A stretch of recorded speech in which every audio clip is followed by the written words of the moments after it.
né, para dizer, não, Deus quer a guerra, né, Deus colocou você como soldado, né, então toda uma diferença, assim, de visão, né, para um outro tipo de discurso para os policiais. Os policiais que tinham ido estudar no exterior, que estavam fazendo policiamento comunitário, eles foram perdendo espaço, sabe? E cada vez mais essas bases comunitárias, elas foram sendo desativadas, né? Ou elas foram... tem muitos problemas, na verdade, também, acusações de violência e coisas assim, e elas foram, pouco a pouco, deixando de existir, né? Então, hoje, a gente vê até viaturas da polícia comunitária, mas hoje elas são aqueles trailers que ficam parados principalmente em eventos, né? Aquela ideia de que a polícia, o policial ia ter um contato com a comunidade que ele policia, que ia fazer reuniões com a comunidade, tudo isso parou de ser feito e parou de existir, né? Então, vamos dizer assim, aquelas pessoas que tinham a intenção de reformar a polícia, eles perderam, né? E aquele pessoal mais conservador, que tinha uma visão mais violenta, eles ganharam, né, a partir de 2012, né, em São Paulo. Então, de 2012 para cá, a gente só teve o crescimento, né, dentro da polícia, dessa visão, né, mais conservadora e mais violenta, que bandido bom é bandido morto, e etc. E eles pararam de investir, né, nesses outros modelos de policiamento que eram mais comunitários, né, que tinham mais atenção a uma forma de resolver os conflitos da sociedade, mais no diálogo, mais no estudo, né, mais no diálogo com a comunidade, etc. Então, só para eu finalizar, eu quero mostrar para vocês o seguinte, das pesquisas que a gente tem feito hoje, né? Então, desde 1989, a gente já sabe que a polícia de São Paulo é muito violenta.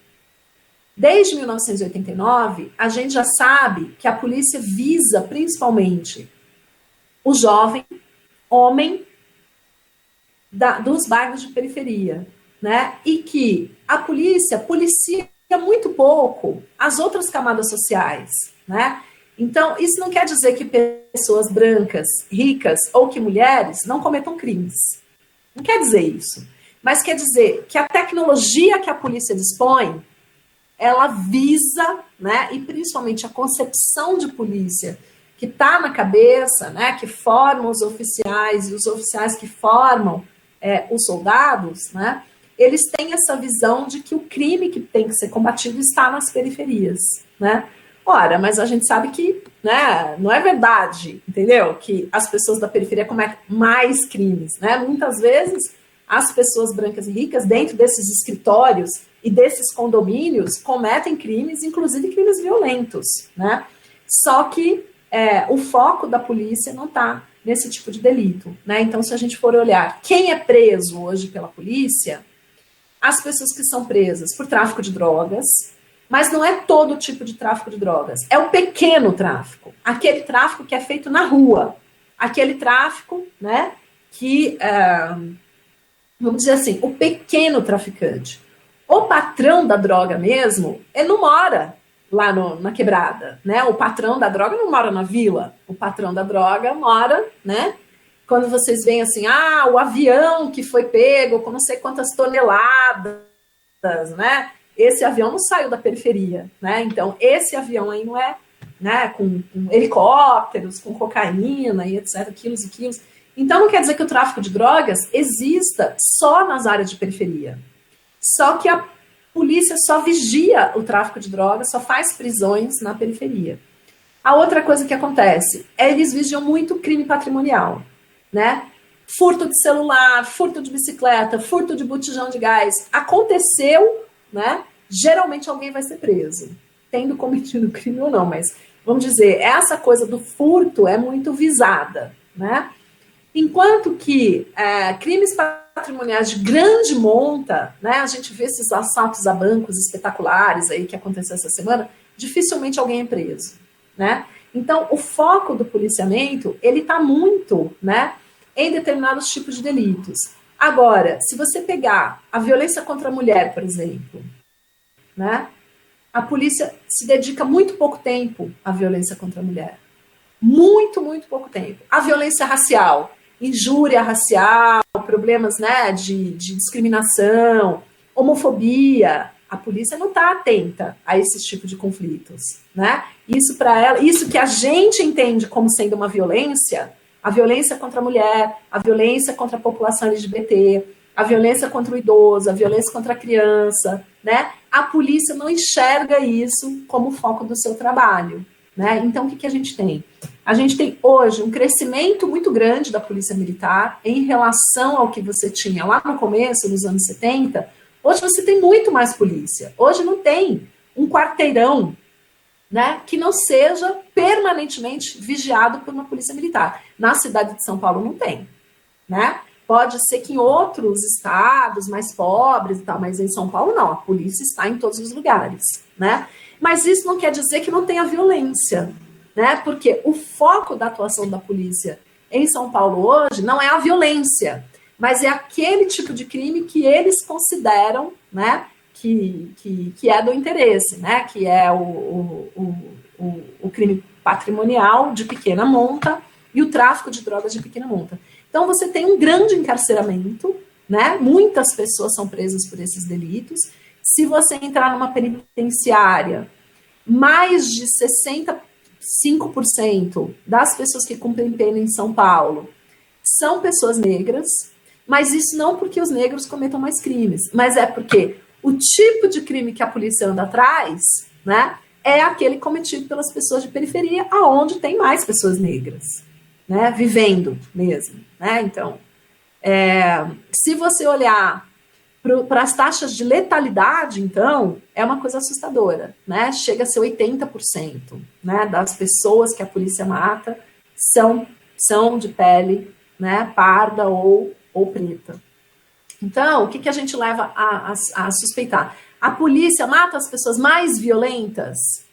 Não necessariamente, né? Pelos estudos que a gente tem feito, parece que é o seguinte: dentro da formação, né, e da concepção que os policiais recebem, para atirar numa pessoa preta é mais fácil do que atirar, né, numa pessoa branca. Para atirar numa pessoa numa periferia é muito mais fácil do que para ele atirar, né, num bairro nobre da cidade. Então, esse tipo de coisa, né, essa atuação discriminatória da polícia, ela não é aceitável numa democracia, né? Só que no Brasil ela é muito exacerbada, né? E por causa desses episódios que eu tentei contar aqui para vocês, né, a nossa democracia não conseguiu reformar essa polícia, né? E aí a gente chegou num ponto, né, onde a gente está hoje, que a polícia está mais violenta do que nunca, né? Então, estamos aí num quadro, né, que a democracia não está funcionando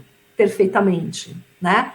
E nem para dentro da própria polícia. Então, na minha última pesquisa, só para eu vou encerrar mesmo com esse último dado, os próprios policiais que são negros, eles não se sentem seguros. O policial que é negro, porque o policial, né, gente, tem salário, né? E o policial oficial da polícia tem um salário bom, né? Tem um salário digno. E tem pessoas negras que são oficiais da polícia, porque entra para o concurso, né? Então a pessoa entra, ela estuda e tal, ela vai subindo dentro da polícia. Então chega uma hora que o cara, ele pode tranquilamente comprar um carro bom. Quando ele tá à paisana, com a família dele no dia de folga, o policial negro, quando vê uma blitz, ele já, vamos dizer assim, se antecipa, entendeu? Porque ele tem medo, né, de como que os colegas dele vão tratar um homem negro dirigindo um carro bom. Eles sabem disso, e eles contam isso nas entrevistas, né?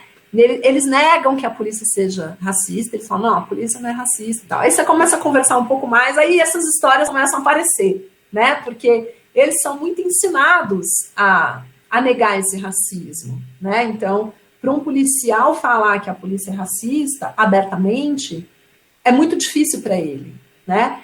E além do que, como a polícia dá bons empregos para pessoas negras, diferente do mercado de trabalho, né, diferente das empresas, a polícia emprega muitas pessoas negras, eles dizem, bom, mas aí como é que faz? A polícia é racista ou não é? né? Porque se eu sou negro, eu tenho emprego na polícia, como é que eu vou dizer que a polícia é racista?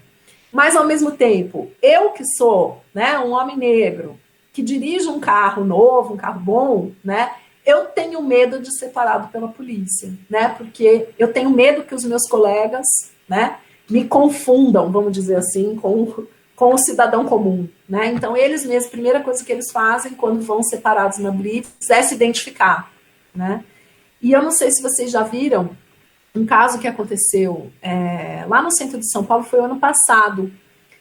Um policial da Polícia Civil, que era negro, ele estava conduzindo duas pessoas presas. Duas pessoas negras que estavam presas, e ele era um policial civil negro. Andando na rua, ali no centro de São Paulo tem uma rua que tem o Palácio da Polícia, tem vários órgãos da Polícia Civil ali, ele estava levando as pessoas de um lugar no outro. E o policial militar parou ele, né? Eram 3 negros. Ah, que você não sei o que lá? Não, eu sou policial civil. Tu é policial civil uma ova e tá escolhendo um tapão na cara. Vocês lembram desse evento? Então, os próprios policiais negros, né? Eles são pessoas que experimentam isso daí nas duas pontas, né? Tanto eles estão dentro desse sistema policial, né? Que vigia as pessoas negras muito mais do que as pessoas brancas, como eles também sofrem com racismo, né, dentro da própria corporação. Então, a última pesquisa que eu fiz, né, a gente ouviu mais de 80 policiais, não só em São Paulo, foram 4 estados que fizeram parte da pesquisa, Rio Grande do Sul, São Paulo, Minas Gerais e no Distrito Federal, né, que é Brasília. E a gente ouviu as mesmas histórias dos policiais negros nesses 4 lugares, né, mesmo sendo governadores diferentes, mesmo tendo uma visão diferente, a gente ouviu as mesmas histórias, né? Então, é isso que nós temos feito no nosso trabalho, né? Contabilizado esses dados, trabalhado com as estatísticas da segurança pública e também ouvido dos policiais, né? A gente faz entrevistas, ouve a visão dos policiais sobre o modo como eles trabalham e tem mostrado isso, né? A necessidade da polícia absorver a democracia, né? E absorver uma concepção de segurança cidadã, porque os próprios policiais não se sentem seguros dentro da polícia. Jaqueline, deixa eu pensar o seguinte, né? Eu estou aqui ouvindo você falando e eu percebo que a Polícia Militar, ela criada ali a partir de 1968, né, se eu não me engano. Porque 69, mas em São Paulo foi 70, mas a lei de 69 para 70. Né? Certo, foi com o intuito de sustentar o AI-5, se a gente for pensar a partir da data. E beleza, acabado, ela então existiu para sustentar o Estado, manter o status quo. Quando a gente tem o final da ditadura, essa mesma polícia, ela passa a sustentar os governos, né? Então, quando você fala, por exemplo, da polícia comunitária do Covas Avô, né? Eu também gostaria de não citar o nome, mas, enfim, né? Eu estava na República no dia da cadeirada e eu conheço a história. E o que acontece? Esses governos, eles usam essa polícia, ela é o braço armado do governo, ela é o que sustenta esse governo no poder. Então, qualquer projeto, por melhor que ele seja, se ele não levar em conta que ele deve proteger o status, né, o governo, ele não vai dar certo. Então, quando a gente pensa, por exemplo, no Rio de Janeiro, nas UPPs, a ideia, princípio da UPP, seria muito boa, que era abrir portas para o Estado entrar com serviços. Mas, no final, o Estado mantém apenas a UPP lá dentro como sendo o braço armado e ela não vai dar certo, lógico, porque ninguém vai viver oprimido o tempo todo. E aí a gente vai ter a mesma coisa acontecendo com a polícia comunitária, não é isso? Ou é impressão minha? Eu acho que sim, né? E o exemplo da UPP é um caso clássico, né? A UPP entrou para ser uma renovação da ação da polícia, né? Os policiais ganhavam até bonificação para trabalhar na UPP, eram formados, né, muito melhor do que os outros, né, uma carga horária muito melhor, um incentivo muito maior, né, e tal. Mas a UPP, vamos dizer assim, ela foi traída, né, entre aspas, assim, entendeu? Ela foi levada a refém. Os policiais foram lá para trabalhar num programa de integração e eles ficaram sozinhos lá, entendeu? Em áreas super complicadas, né? Em áreas onde você tinha gente armada, né, e tal, e as políticas públicas da área da educação, da área da trabalho e renda, da área da juventude, etc., não foram, né, que era o que eles chamavam de UPP social. Então, aqui em São Paulo aconteceu um pouco isso também, né? A ideia de integração, a ideia de trabalhar com políticas públicas, era a ideia, mas acabou não acontecendo, né? Porque depois você teve essa virada do governo, né? Era um governo que foi eleito com uma tendência mais assim, vamos dizer, centro-esquerda, né? Mais afinado com uma ideia de renovação. Mas depois da morte do Covas Avô, né, veio outra visão política, certo? Muito mais neoliberal, muito mais, né, para garantir assim uma visão mais hierárquica, né? Uma visão mais. Agora, você dizer assim, mas mesmo na época, né, desse governo que tentou mudar a polícia, você teve polícia batendo em professor, né? É verdade, né? Por quê? Por causa disso que eu contei. Dentro da polícia, havia uma briga muito grande, né? E esse pessoal que queria uma renovação, eles sempre foram uma minoria, né? Uma minoria com potencial de crescer se o governo tivesse apoiado, né? Então, no começo, o governo apoia, dá dinheiro, manda o pessoal estudar, né? Reformula uma série de coisas dentro da própria polícia. Mas depois o governo retira o seu apoio, né? E aí você tem uma virada no modo como a polícia passou a trabalhar e a polícia passou a ser ainda mais violenta, né? Então, isso que a gente vê, né? Vamos dizer assim, a polícia tem uma certa autonomia, né? Concepções que estão na cabeça dos policiais e tudo, mas a direção dos governos conta muito, né?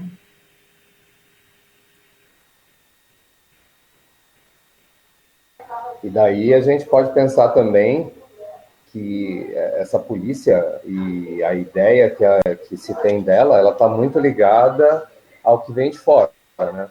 Ao que é feito nos Estados Unidos. Quando a gente fala do combate às drogas, aí que você está falando, essa guerra às drogas também é um conceito americano.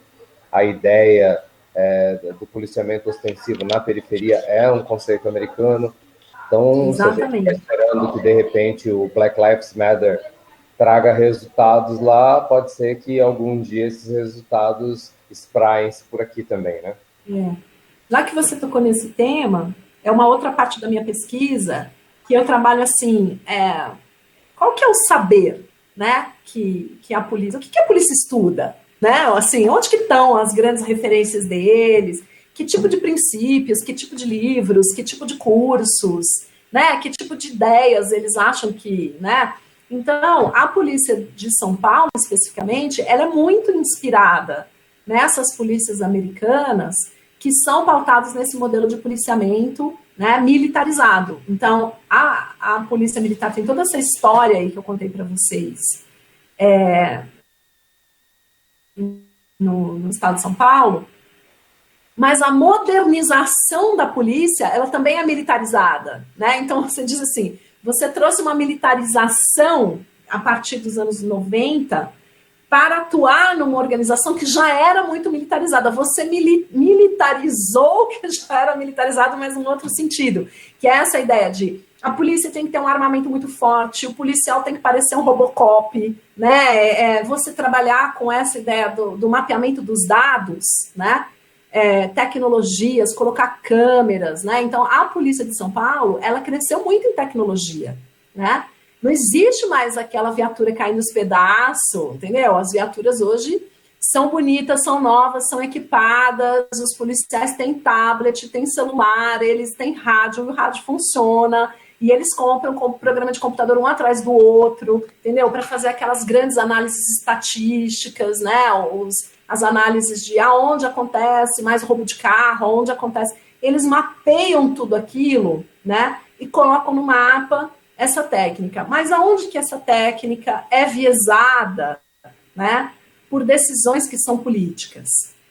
Eles mapeiam violência contra a mulher? Não mapeiam. Eles mapeiam o quê? Furto de celular, roubo de veículos, entendeu? A propriedade, né? O ataque à propriedade, eles mapeiam. Agora, eles estão mapeando violência contra a mulher? Não estão. Eles estão mapeando violência contra pessoas LGBT? Não estão, né? Eles estão mapeando o quê? A violência contra a criança, né?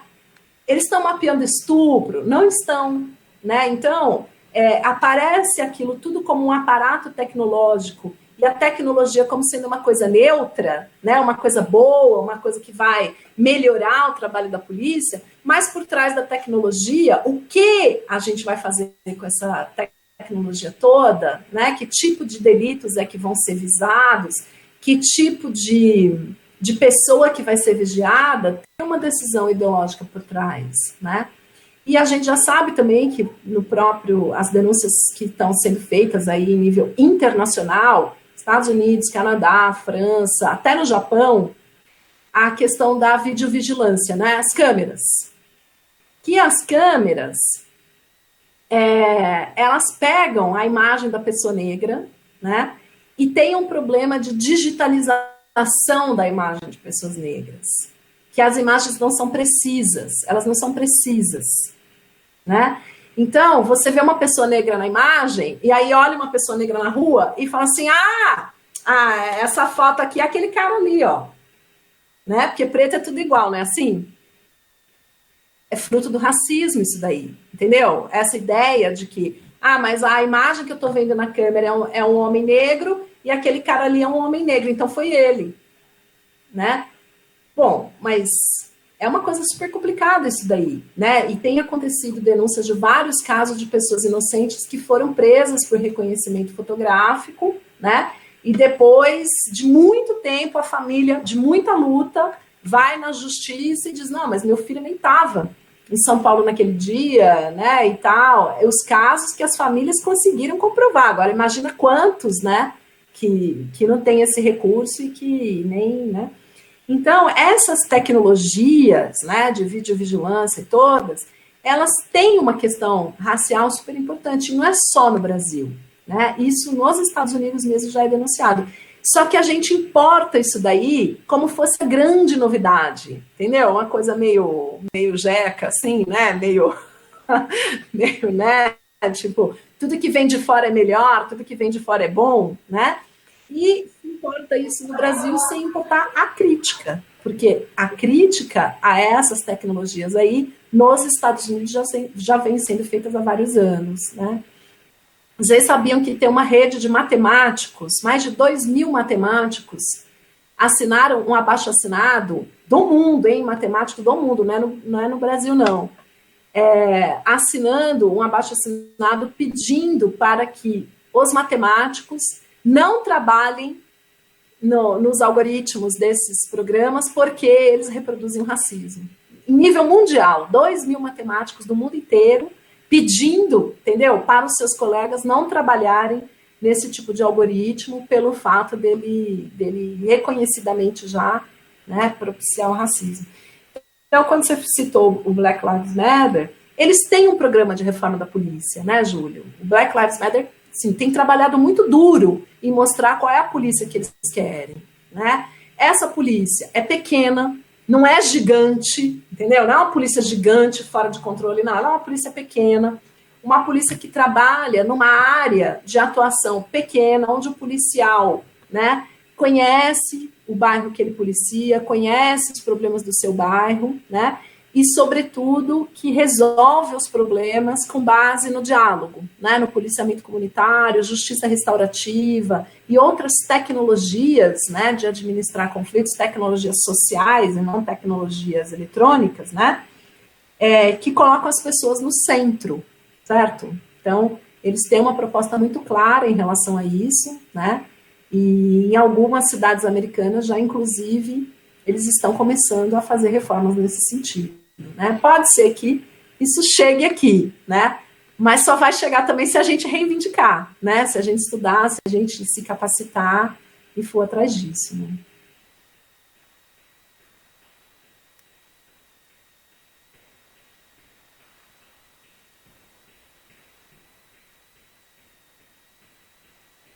Estou vendo as perguntas do Walter aqui, né? Se os dados, que é possível um outro modo de policiar. Então, Walter, a gente tem que acreditar que sim, né? Não, a gente nunca vai conseguir mudar o quadro, né? A primeira coisa que a gente tem que fazer é ter esperança, né? Então, assim, lá nos Estados Unidos, o movimento do Black Lives Matter, eles acham o seguinte, essa polícia que está aí precisa mudar. Ela precisa mudar, né, muita coisa, né? Ela precisa realmente questionar suas bases, né? E aquilo que eu falei, adotar um modelo muito mais comunitário, trabalhar, né, com polícias menores e muito integradas com outros serviços sociais, né? Lá no Canadá, onde eu fui fazer minha pesquisa no ano passado, eles começaram a trabalhar com uns projetos piloto de a polícia ir atender ocorrências junto com assistentes sociais ou com o pessoal da saúde. Então, por exemplo, tem uma pessoa bêbada ou uma pessoa surtada que está causando muitos problemas, ameaçando e tal. Ao invés da polícia ir sozinha, ela vai com o serviço de saúde, entendeu? Ou ao invés da polícia ir sozinha, ela vai, né? Porque a polícia chega lá, a polícia não sabe lidar com uma pessoa que está em surto. O que a polícia vai fazer? Dar uns tapas na orelha, algemar e jogar no chão, né? Enquanto que o pessoal da saúde mental tem outra abordagem para lidar com essas coisas, né? Então, isso é que eles, lá nos Estados Unidos, no caso que eu estudei, era no Canadá, né?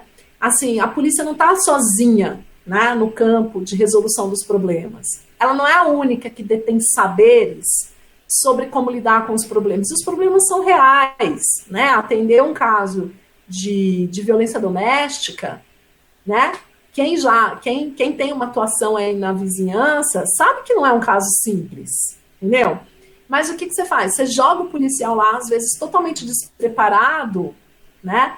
E a única ferramenta que ele tem, às vezes, é a violência, é o revólver, né? Então, capacitar essas redes de integração do serviço público é um caminho. Agora, não é do dia para a noite, né? Eu sei que é um caminho longo, mas alguém tem que começar. Esse caminho tem que ser começado, porque se a gente não começar, aí é que nada vai acontecer mesmo, né? Então, esses movimentos estão tentando fazer experiências piloto, estão tentando, enfim, né? E acho que esse ativismo aí é que a gente tem que se inspirar muito nele, né? A segunda pergunta que você me fez, se o policial preto sabe que é preto. Uns sim e outros não. Mas, na verdade, eu vou te dizer assim, o preto sempre sabe em algum momento que ele é preto. Né? E eu não sei, eu não vivo essa experiência, mas eu converso muito com os ativistas, né? E me parece que a experiência de separado pela polícia é uma das experiências que mais informa a pessoa que ela é preta. Às vezes não é na festa, às vezes não é no baile, às vezes não é na paquera, né? Onde, vamos dizer assim, né? Esse tipo de interação social da miscigenação, assim, né? É até valorizado, né? Então, ai, aquela morena linda, ai, aquele moreno charmoso, não sei o quê, né? Você tem até uma valorização. Mas na hora que a polícia para, é o momento em que a característica racial se torna mais negativa. É o mercado de trabalho e a polícia, né? São os dois, vamos dizer, os dois tipos de experiência com as quais as pessoas negras mais têm dificuldades, né? Então, às vezes, não é no grupo de amigos, às vezes que ela vai experimentar o racismo, às vezes não é na escola, né? Mas numa blitz policial, a pessoa, né, que é marcada racialmente, ela sempre sente, né, é o momento que ela se sente, vamos dizer assim, muita gente deve ter se descoberto preto numa blitz policial, né? Nesse momento a pessoa se descobre. E os policiais, acontece isso com eles, que eu falei para você, né? Eles percebem, né, mesmo negando, porque assim, Eu não conversei com nenhum policial que falou para mim que não tem racismo na sociedade brasileira. Nem branco, nem negro. Todos os policiais sabem que tem racismo. Todos os policiais sabem que as pessoas negras vivem em condições de vida e eles não negam isso.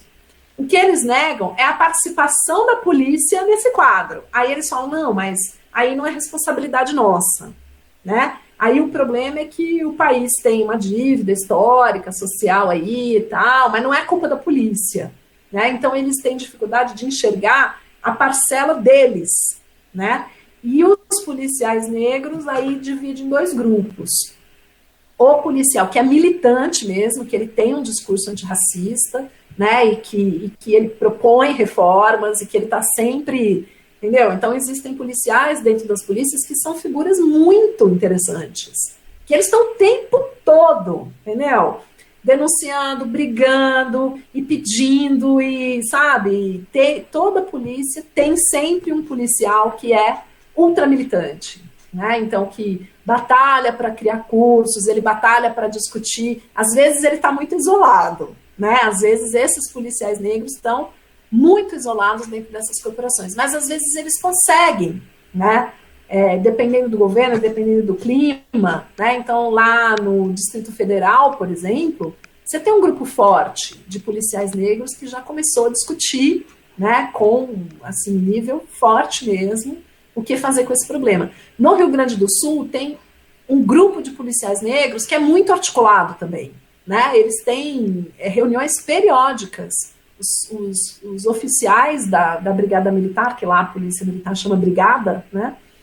Eles têm uma articulação muito grande, eles fazem reunião, eles discutem os casos, entendeu? Eles são muito, assim, articulados, né? Então, pouco a pouco, vamos dizer assim, existe uma abertura cada vez maior também para os negros que são policiais poderem se reconhecer como negros, né?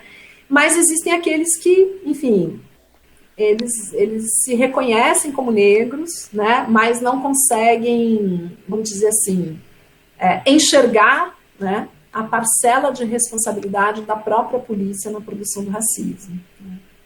Então, esse é o quadro dos policiais negros hoje, né? Mas eu acho assim, eles são uma via de diálogo, né? Se tem alguém dentro da polícia que está sensível para discutir esse tema, são os policiais negros, né? Então eu diria que o movimento negro tem que se aproximar muito dessas figuras, né? Inclusive para fortalecê-las dentro das suas corporações, porque eles também são as pessoas que mais sofrem pressão lá dentro. Jaqueline, olha, sem palavras, cara, fantástico. Eu já tinha assistido outras palestras suas, então eu já sabia o que nós iríamos encontrar, né? Mas, olha, a sua fala, eu acho que ela traz para nós muita esperança, algumas portas para a gente tentar, como essa última que você apresentou agora, porque eu acredito que, eu sempre penso isso, que se a gente quer mudar, a gente tem que se aproximar, né? Eu sou super a favor do fim da militarização da polícia. Eu acredito que a polícia não tem que ser militarizada. Eu acredito que o policial ele tem que estudar pedagogia, porque se ele vai lidar com o jovem e ele não entende nada de pedagogia, ele não vai resolver nada. Então foi uma das coisas que eu ofereci para o tenente-coronel aí da região, que os policiais viessem almoçar na escola com a gente. Nós somos uma escola de período integral, e a ideia é que eles almoçassem para se aproximar dos jovens, para conhecer, para entender melhor, né? Mas nada disso é aproveitado por eles. Então é bem interessante, eu vou começar a procurar essa outra parte da polícia aí que entende esse efeito social e trabalha contra ele. Eu acho que vai ser bem interessante se a gente conseguir. Eu vou pesquisar bastante. Com certeza. É difícil, né? Não é que a gente vai colher um resultado daqui a 3 meses, não é isso. Não. Mas é aquela coisa, não seremos nós que iremos desistir, né? Nós não podemos, nós que somos antirracistas, que queremos democracia, que queremos igualdade de tratamento para todas as pessoas, nós sabemos que a nossa luta vai ser incansável e que talvez não seja para nós, mas seja para os nossos filhos, né? Então, é muito triste mesmo o quadro. Tem dia que eu desanimo, né? Mas eu sempre fico pensando, bom, Mas a gente tem que encontrar uma saída, né? Porque não existe opressão que não possa gerar uma resistência, né? Então, nós temos que trabalhar com esses resistentes, né? Com as pessoas que... Resistir para existir, né? Perfeito. Jailson, você, mano. Certo, então nós encerramos mais uma palestra por aqui. Agradecemos a Jaqueline Signoretto, professora, muito obrigado por suas palavras, por essa didática impressionante. É uma palestra muito bonita e eu aprendi bastante sobre essa ideia de uma polícia comunitária, uma polícia desmilitarizada. E é complicadinho falar essa palavra sem errar. E uma boa notícia também é que deu pra gravar um pedaço do encontro de hoje, tentando algumas coisas, resolver uns bugs no computador, abrindo umas pastinhas. Eu consegui gravar 35 minutos a palestra de hoje. E aí agora tá indo pros 36. A senhorita vai falar algo. Que legal. Então, agradeço Deixa eu só falar uma coisinha antes da gente encerrar, então. Sobre a questão da desmilitarização, né? Uma coisa que os policiais escutam, como é que eles escutam? O que a gente fala? A gente fala, tem que desmilitarizar a polícia para trabalhar em outras bases. O que eles escutam? Você quer acabar com o meu emprego, né? Então, a primeira coisa que a gente tem que aprender a fazer é comunicar, né? Não, veja bem, não é acabar com o seu emprego, é trabalhar a partir de uma outra lógica que pode ser favorável, inclusive, para o trabalhador da segurança pública, porque o policial é um trabalhador, né? E muitas pessoas que entram na polícia, eles entram com a melhor das intenções, mas eles caem numa máquina de moer carne, né? Então, é isso, a primeira coisa que a gente tem que aprender a comunicar é isso, né? Desmilitarizar, não é tirar o emprego do policial, né? Mas é propor uma polícia que trabalhe em outras bases. Acho que essa é uma coisa, assim, fundamental para a gente conseguir sair do nosso isolamento, né? Mas, olha, você estava agradecendo e muito obrigada. Eu é que agradeço vocês me ouvirem e dialogarem aí comigo. Foi um diálogo super interessante. Então, pessoal do Cursinho Popular Nelson Mandela, a gente fica por aqui. E a gente se encontra nos próximos encontros e palestras. Muito obrigado a todos pela presença. Valeu, pessoal. Boa noite. Tchau.